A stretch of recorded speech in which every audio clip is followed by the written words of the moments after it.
नर्मदा साहित्य मंथन के इस चतुर्थ सोपान में आप सभी का स्वागत है।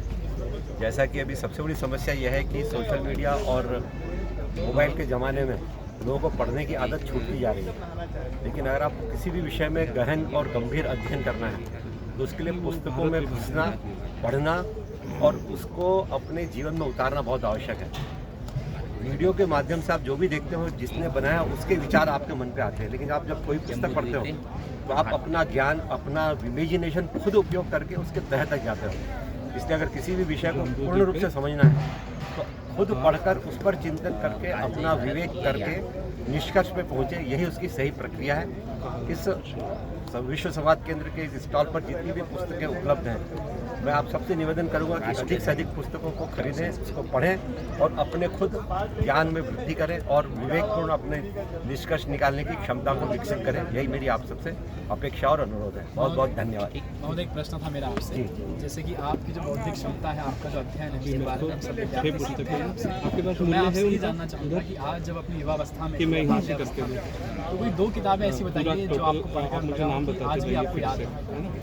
देखिए, पढ़ने के लिए आप अपनी उम्र में जो किताब आपको रुचिकर लगे और जिससे आपको पढ़ने की और अधिक लालसा जगे, उस किताब से प्रारंभ करिए। हो सकता है कि वह किताबें पॉपुलर बुक्स, लेकिन आगे जाकर उससे आपको एक बार पढ़ने की एक आदत लगती है। तो मेरे को पिताजी ने सबसे पहले जिस किताबों का से इंट्रोड्यूस कराया, आपको आश्चर्य होगा सुनकर, वो थी चंद्रकांता और चंद्रकांता संतति।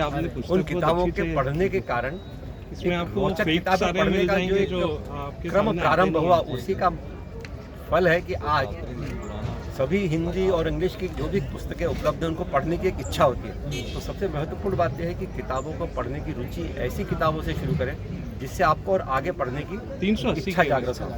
इसको पेमेंट कहाँ करना है? तो वो रोचक किताबें पढ़िए पहले, उसके बाद फिर आप गंभीर किताबें भी पढ़ेंगे तो आपको बहुत आनंद आएगा। भाई साहब, एक पोस्टर लगा हुआ मैं देख रहा हूँ, उसके ऊपर कोई आपके कमेंट? यह कमेंट ऐसा है कि यह मेरे सबसे दिल की बात है। मैं जब तक उपहारों की श्रृंखला चली, मैंने हमेशा पुस्तकें ही उपहार के रूप में दी हैं। पिछले 25 सालों में मैं हमेशा अपने घर में 25-30 किताबों का सेट रखता हूँ। जब कभी भी कोई आकस्मिक इस तरह की घटना होती है तो किताबों का तुरंत उस पर चढ़ाकर मैं किताबें दे देता हूँ।